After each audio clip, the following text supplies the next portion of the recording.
Bank નિફ્ટીમાં 5 મિનિટના time ફ્રેમમાં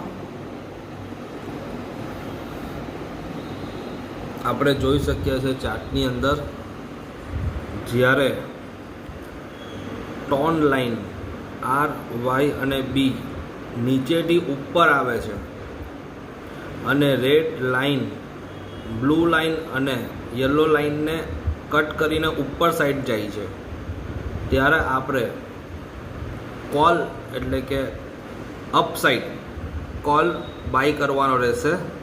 એની અંદર તમને 100 પોઈન્ટથી લઈને 300 પોઈન્ટનો બેનિફિટ જોવા મળશે.